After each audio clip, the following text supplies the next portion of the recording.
오늘이 종교개혁 507주년 되는 기념주일입니다. 여러분, 종교개혁 그러면 어떤 사람이 기억나나요? 마틴 루터가 기억이 되죠.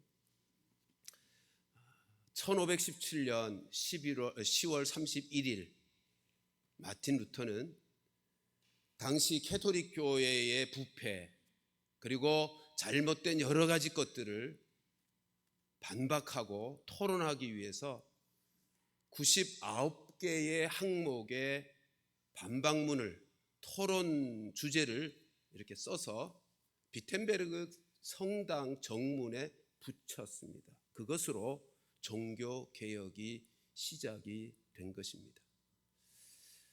루터가 왜 종교개혁 그 운동을 시작했을까요? 그것은 직접적인 계기는 면죄부 때문이었습니다.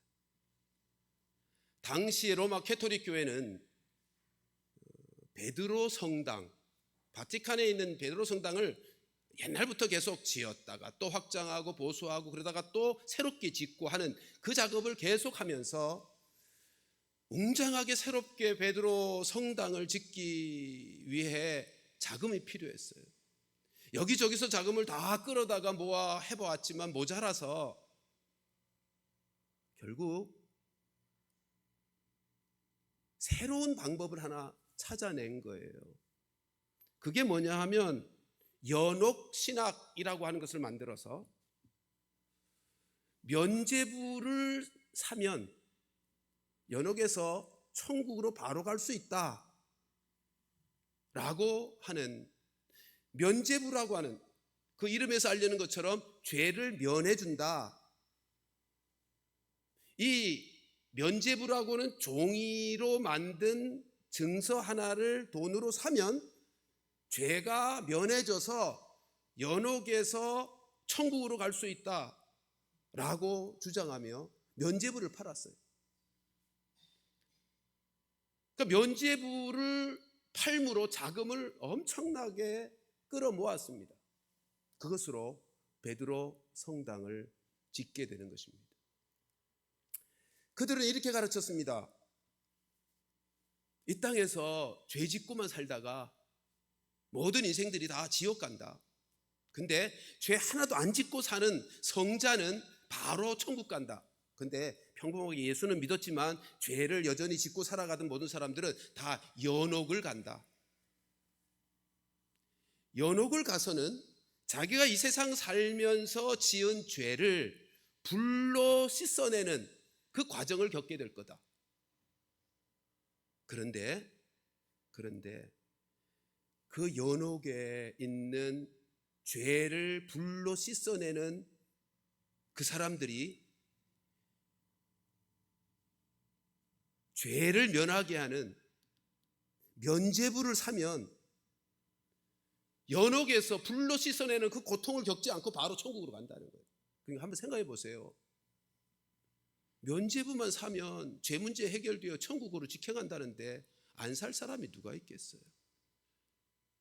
그러니까 자기가 이 세상 살면서 죄를 지었다고 생각하고 그 죄 때문에 연옥 가서 불로 씻어내는 그 고통을 겪지 않기 위해서 모든 사람들이 면죄부를 사기 시작했습니다. 그리고는 거기다가 한술 더 뜹니다.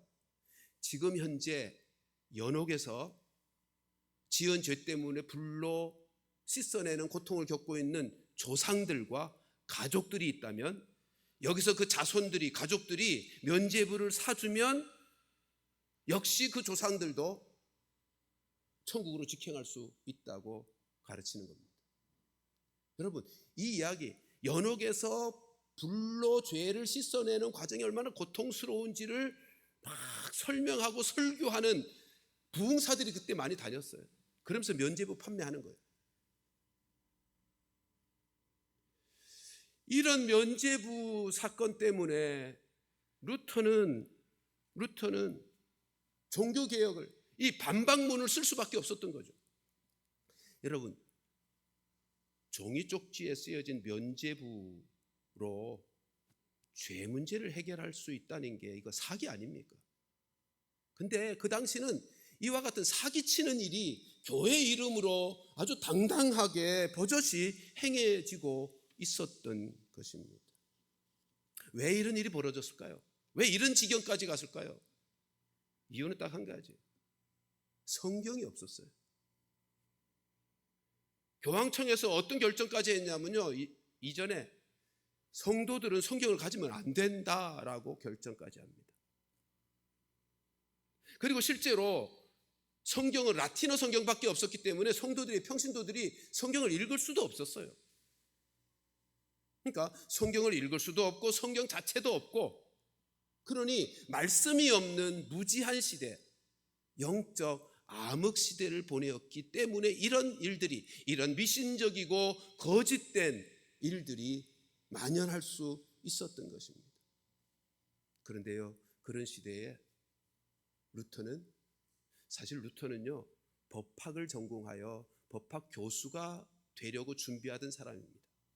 근데 그가 천국 가야만 되겠다, 나 이러다가 천국 못 간다라고 하는 것 때문에 천국 가야만 되겠다라고 하는 생각으로 어느 날 갑자기 수도원에 들어가요. 그래서 수도사가 돼요. 법학을 전공한 사람이기 때문에 라틴어를 잘 읽죠. 수도원에 들어가서 열심히 성경을 읽고 연구하다가 하나님께서 그에게 구원의 길이 어디에 있는지를 바르게 깨닫게 해주신 거예요. 죄 문제 해결이 면죄부 사서 해결될 것이 아니고, 교황이나 사제가 미사를 드려줘서 해결되는 것이 아니라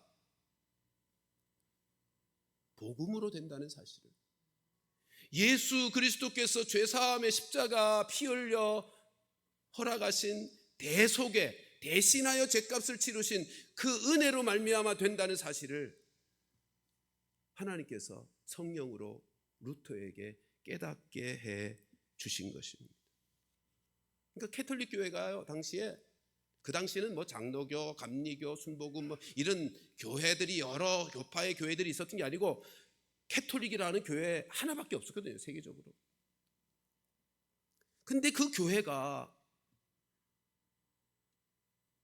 이게 말도 안 되는 연옥신학이라고 하는 것을 만들어내고, 연옥소를 만들어내고, 그리고 그것을 근거해서 면죄부를 만들어 내고 있으니 루터가 이제 판단되기는 이게 말씀을 떠났기 때문이다, 말씀을 떠난 잘못된 신학 때문이라 하는 사실을 발견하게 된 거예요.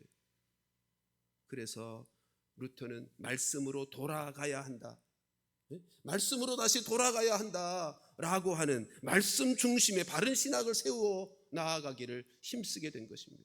그래서 루터가 가장 힘쓴 게 뭔지 아세요? 성경을 번역하는 거예요. 모든 성도들이 읽을 수 있는, 루터가 독일인이니까 독일어로 평신도들을 읽을 수 있도록 성경을 번역하는 일을 그래서 힘쓴 거예요.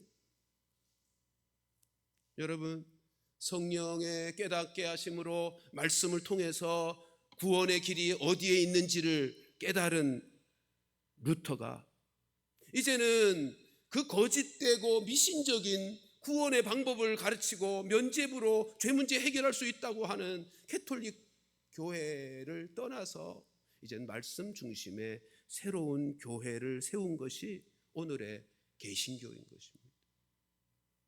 그러니까 이 자리에 있는 우리 동북교회, 이 동북교회는 종교개혁의 후예들인 거예요. 말씀 중심으로 신앙생활을 세워가는 종교개혁의 후예들이라고.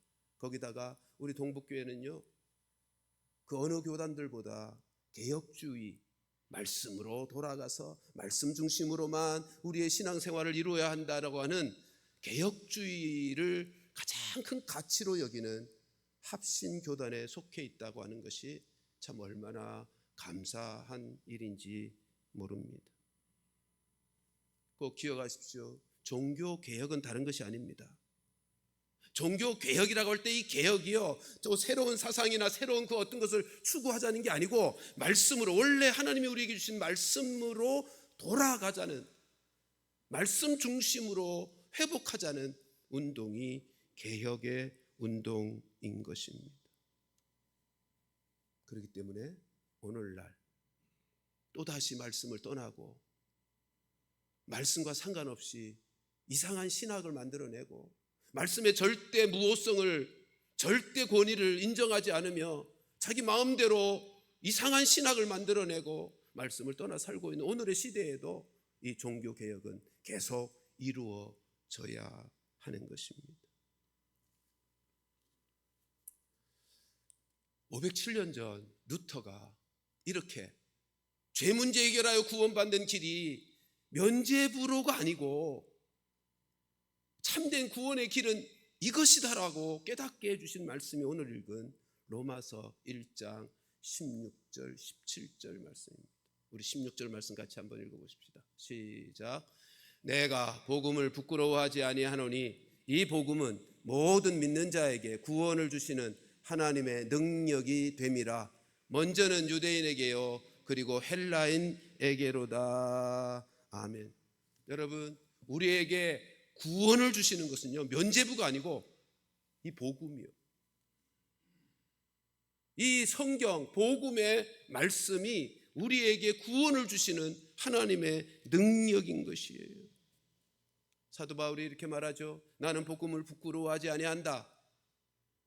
무슨 말이에요? 나는 복음을 자랑한다는 강조법의 말씀이에요.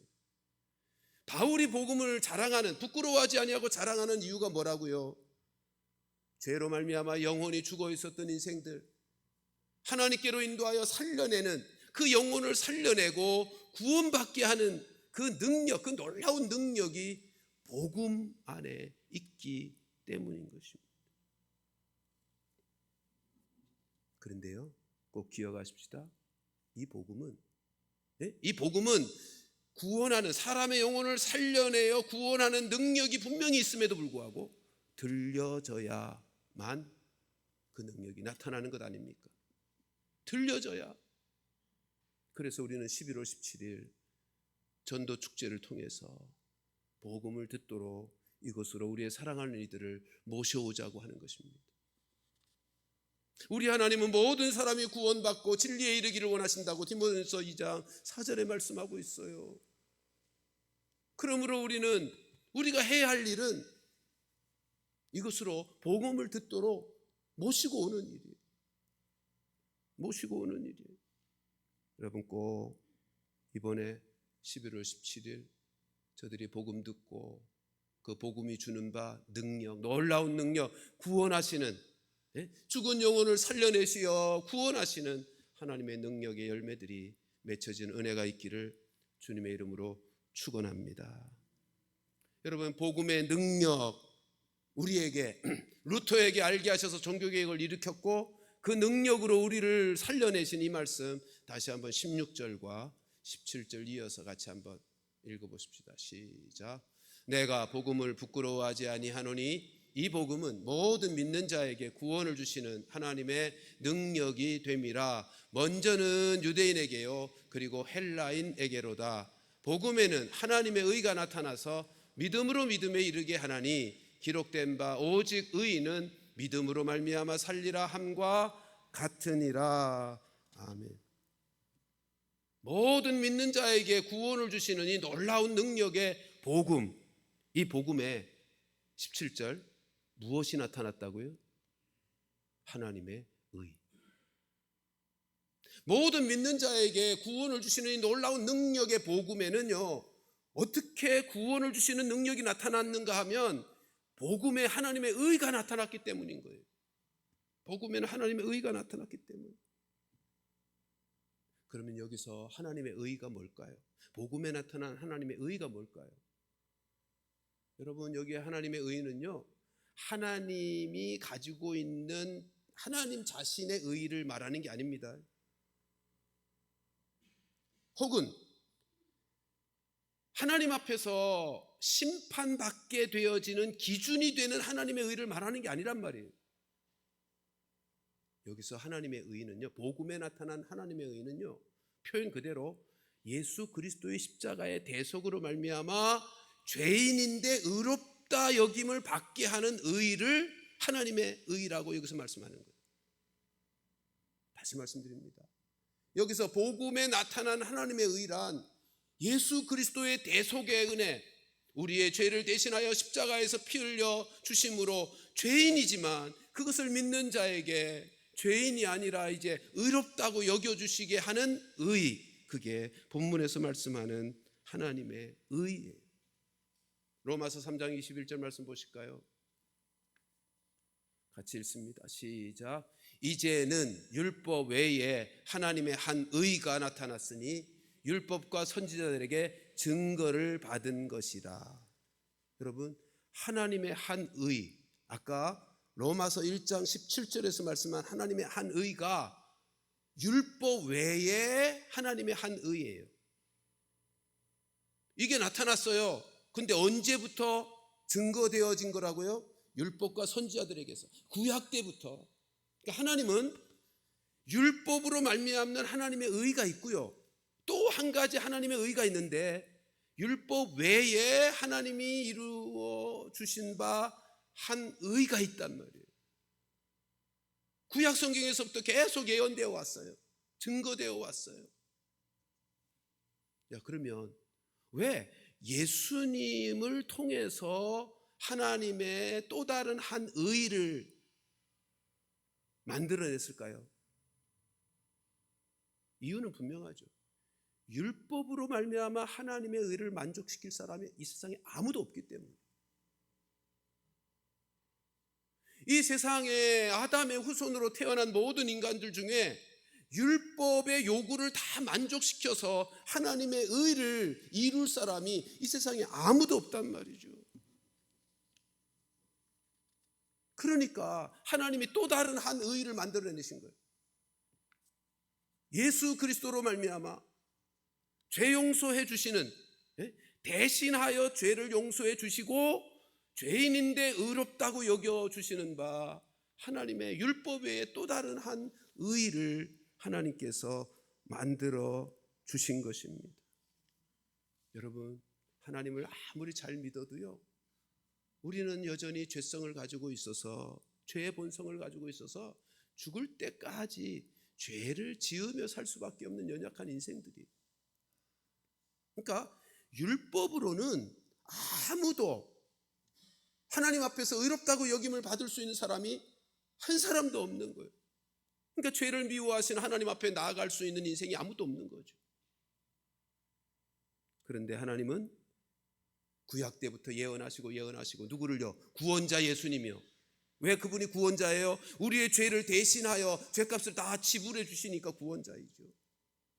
우리의 죄값을 다 해결하여 주신 그 주님, 예수 그리스도의 구속을 믿는 믿음의 사람들에게 의롭다고 여겨주시는, 그래서 구원을 이루어 주시는, 그것이 복음이기 때문에 복음에는 구원을 이루는, 믿는 자들에게 구원을 이루어 주시는 놀라운 능력이 있음을 말씀하고 있는 것입니다.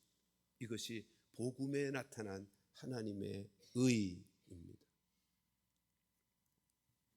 근데 여기서 복음, 하나님의 의가 나타났다 그럴 때 이 나타났다는 동사가 현재형이에요. 무슨 말이에요? 복음에는 하나님의 능력, 구원하시는 능력이 항상 누구에게나 언제나 나타나고 있다, 그 말씀입니다. 복음을 믿기만 하면, 예수 그리스도의 십자가의 죽으심과 부활을 믿기만 하면 언제든지 계속 구원을 주시는 하나님의 의가 나타나게 되는 것입니다.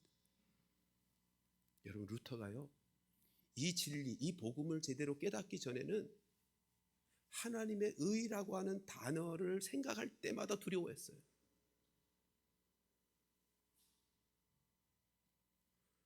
하나님의 의를 읽을 때마다, 하나님의 의를 생각할 때마다 자기 속에 있는 해결되지 않은 죄 문제 때문에 하나님이 무서운 하나님이었다고요.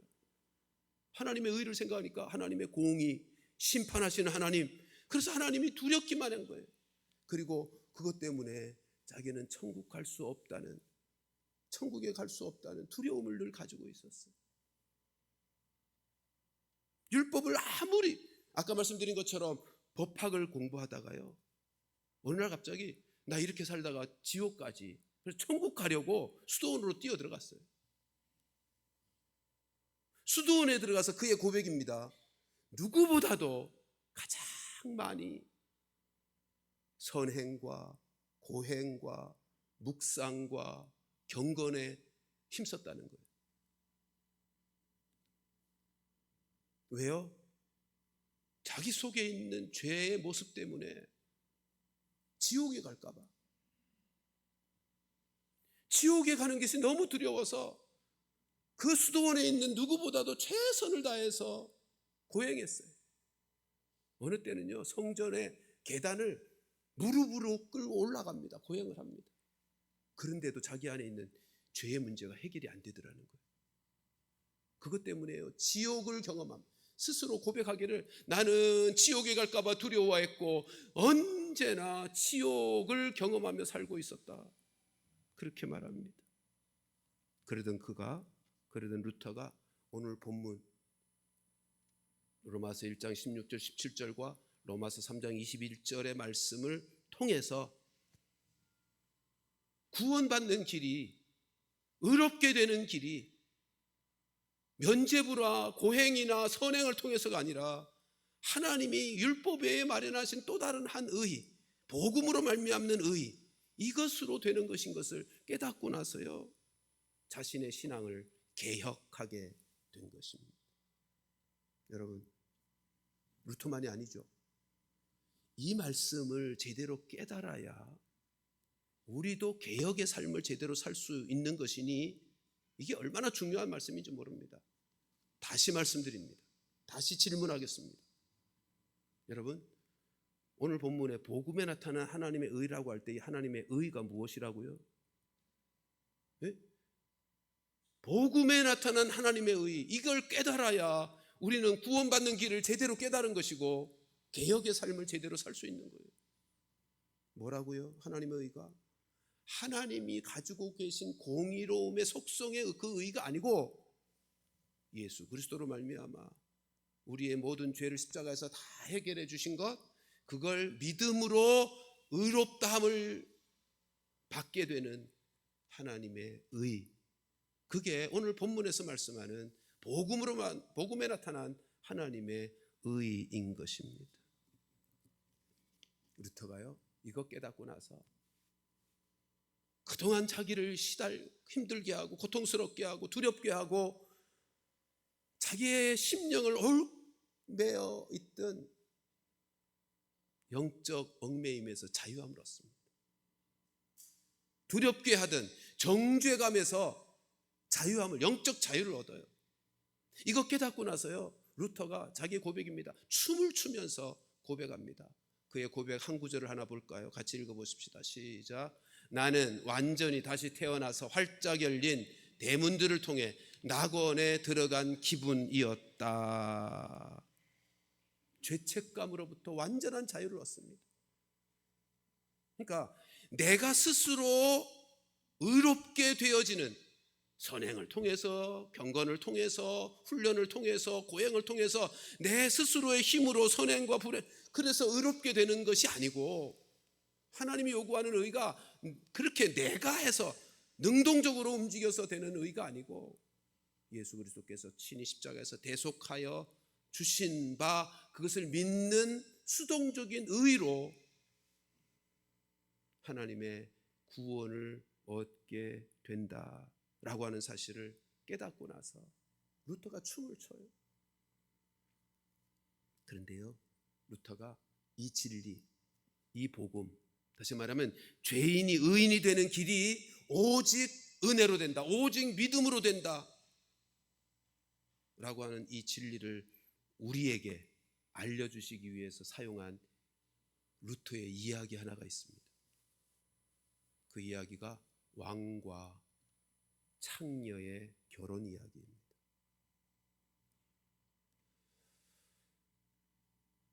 죄인인데 의인이 되는, 그래서 구원받는 길을 우리에게 알려주는 루터가 전해주는 이야기가, 비유의 이야기가 뭐냐 하면 왕과 창녀의 이야기입니다. 결혼 이야기입니다.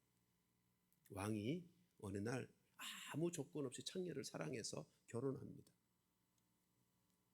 그러면 그 창녀의 신분이 뭐가 되죠? 왕비가 되는 거예요.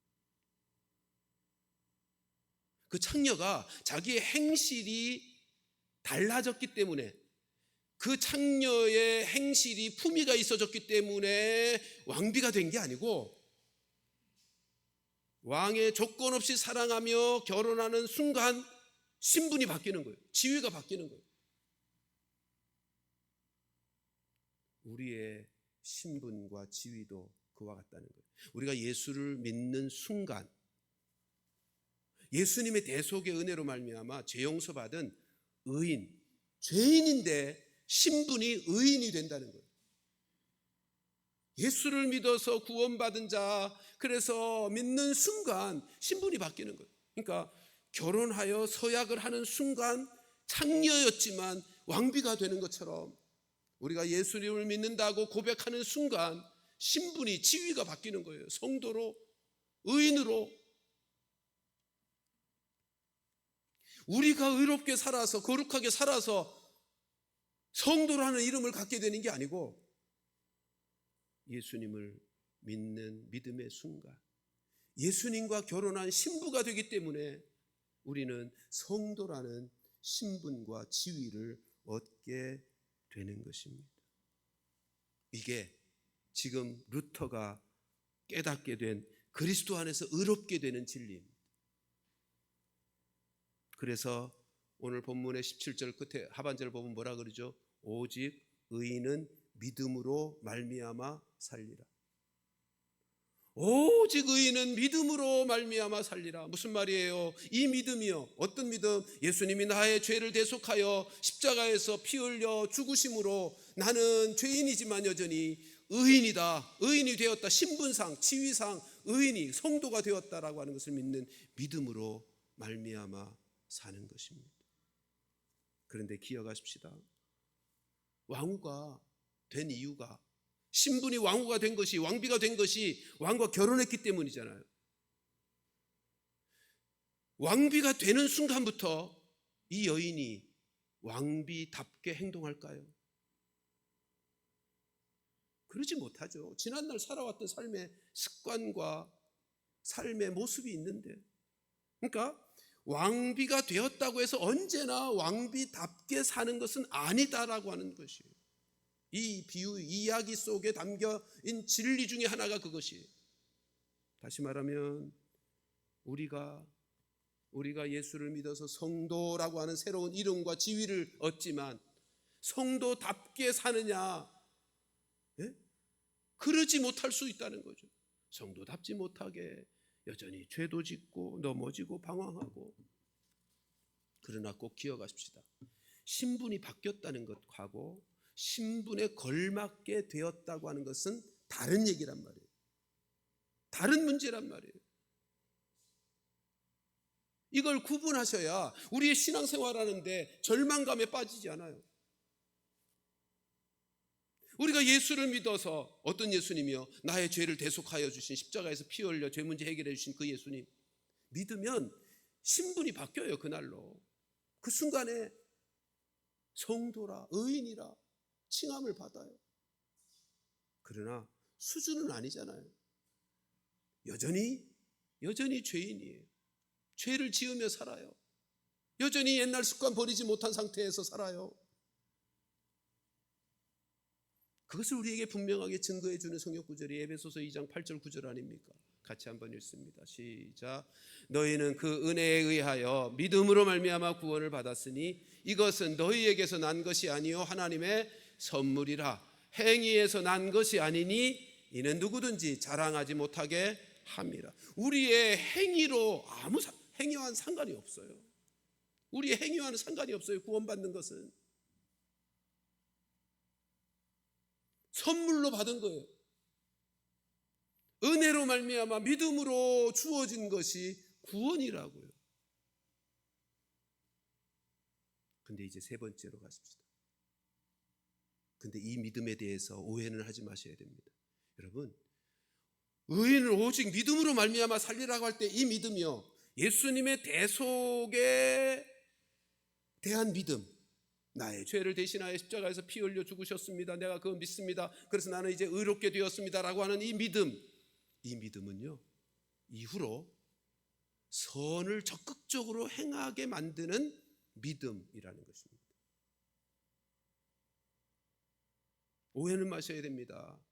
오직 의인은 믿음으로 말미암아 살리라라고 할 때 그러니까 행위와 아무 상관없이 행위는 마음대로 살아도 나는 믿음만 있으면 된다는 얘기구나, 그런 얘기는 아닙니다. 우리가 신분이 바뀌어지는 구원받는 과정은 조건 없이 하나님의 무조건적인 사랑과 은혜로 되는 역사이지만 그 믿음을 갖게 된 이후로의 그 믿음의 생명은 적극적으로 선을 행하게 만드는 믿음이란 말이에요. 여러분, 우리의 믿음이 어디서부터 났어요? 말씀에서 나온 믿음 아닙니까? 근데 그 말씀이 믿는 우리들에게 뭘 가르쳐요? 이웃 사랑해라, 선을 행하라, 거룩해야 된다. 우리의 믿음의 근거가 말씀인데 그 말씀이 우리에게 그렇게 살 수 있도록 권고하고 살 수 있도록 진리의 영이신 성령께서 우리 가운데 역사하기 때문에 그 믿음을 가진 사람은요, 선물인 믿음을 받은, 구원받은 믿음을 받은 사람들은요, 적극적으로 선을 행하는 삶을 살게 되어 있는 것입니다.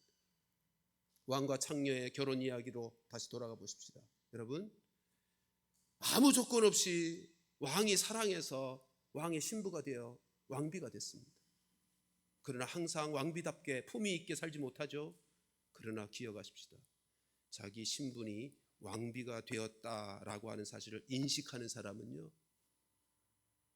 그리고 왕의 사랑을 지속적으로 받으며 살게 되면요, 자기의 지난날의 삶에 대한 불안감 사라지고요, 안정스럽게 되고요, 내가 진짜 왕비구나, 안정스럽게 되고요, 자기의 그 왕비된 신분을 인식하는 사람은요, 왕비답게 살려고 애를 쓰게 되어 있는 거예요. 우리의 신앙생활이 그거예요. 내가 예수 믿어서 죄인인데 의롭다함을 받아 성도라는 직위와 신분을 얻게 되는 것일 뿐만 아니라 그 예수 안에서 하나님의 사랑을 계속 경험하면서 내가 진짜 하나님의 자녀가 되었구나, 내가 의롭다함을 받은 하나님의 특별한 관계의 사람이 되었구나, 이걸 인식하면서 안정스럽게 되고요, 내가 성도가 되었으니 이제 말씀대로 성도답게 살아야지라는 의식 속에서 말씀에 순종하는 삶을 살아가게 되는 거예요. 이것은 마치 결혼 생활과 똑같아요. 여러분, 결혼식은 한순간이죠. 결혼하는 순간 신부는 바뀌어요. 신랑과 신부, 남편과 아내로. 그리고 결혼식은 하나가 되는 시작일 뿐이에요. 그리고 우리가 알다시피 결혼 생활을 통해서 수없이 많은 난관들을 거치면서 진정한 하나가 되어져 가는 거예요. 신앙생활이란 그런 겁니다. 예수 믿어서 신분이 바뀌지만 신분이 바뀌었다고 해서 어느 날 전혀 다른 사람이 되는 게 아니고, 거룩한 성인이 되는 게 아니고, 진정한 예수님과 하나 되어지는 과정은 오랜 과정을 거치면서, 주님 다시 오시는 날까지 계속 이어지는 과정을 통해서 예수님과 내가 온전하게 하나가 되어지는 결혼 생활과 같은 과정의 시간을 보내게 되는 것입니다. 예수님과 하나 되어지나, 예수님을 닮아가는, 예수님의 인격과 삶을 닮아가는 그 인생이 되는 과정은요, 결혼 생활처럼 결코 만만치 않은 과정 속에서 이루어지는 역사라는 것을 잊지 말아야 됩니다. 근데 이 과정, 우리의 스스로의 힘으로는 예수 닮은 사람, 예수님과 하나 되는 과정을 만들어내는 일은 어림도 없는 일이죠. 누가 도와주셔야 되죠? 성령 하나님이 도와주셔야 돼요. 그러니까 예수 믿으면 신분이 바뀌고 성령께서 우리 가운데 와 계셔서 성령이 우리의 보혜사가 되어주신다고 하셨다고요. 그래서 보혜사로 보내주신 거예요. 성령의 도우심과 인도하심을 받으며 그 성령의 능력 속에서 살아가야 참된 신분에 걸맞는 하나님의 사람 그리스도인으로 그리스도인답게 변화되어 가기 때문입니다. 이걸 성화 구원이라고 그러고, 예수 믿는 순간 신분이 바뀌는 걸 칭의 구원이라 그러고, 그 이후로 결혼 생활처럼 하나 되어져 가는 그 과정, 성령의 도우심을 받으며 성령의 능력을 힘입어 말씀에 순종하면서 하나 되어져 가는, 그걸 성화 구원, 그렇게 말씀하고 있는 것입니다. 사랑하는 성도들이여, 꼭 기억하십시다.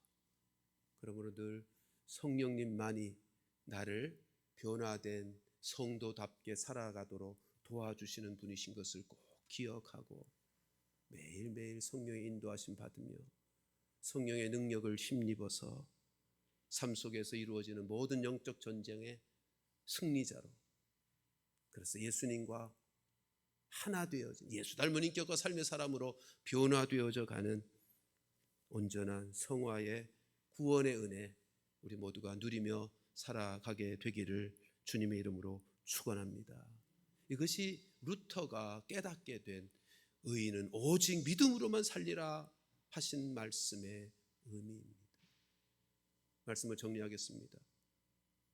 여러분, 개혁주의의 후예로서 개혁의 성도는요, 철저하게 말씀 중심의, 말씀에 집중하는 삶을 살고요, 성령의 인도함을 받으며 사는 자입니다.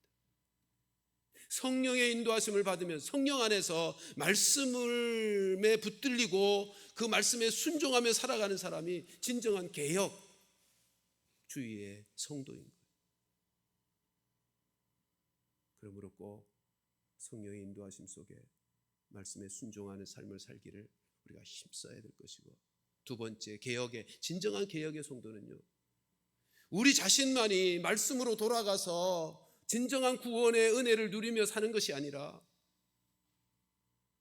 종교 개혁자들을 통해서 개혁의 은혜가 우리에게 흘러왔던 것처럼 다른 사람들도 하나님의 말씀으로 돌아올 수 있도록 저들을 하나님 앞으로 인도해 나는 그 일에 힘을 쓰는 자가 진정한 개혁의 앞장서는 성도가 되는 것이죠. 우리 모두 11월 17일 우리 자신만이 말씀으로 돌아가는 개혁의 인생, 이 복된 인생을 사는 것이 아니라 내 사랑하는 이들도 말씀으로 돌아와서 참된 구원의 은혜와 복을 누리게 되는 역사가 있도록 최선을 다해서 남은 기간 기도하고 힘쓰는 우리 모두가 되기를 주님의 이름으로 축원합니다. 우리 구호 한번 외치십시다. 같이 읽습니다. 시작. 11월 17일 추수감사 전도축제, 천하보다 귀한 영혼을 주님 앞으로 인도하자. 11월 17일 추수감사 전도축제. 아멘. 기도하십시다.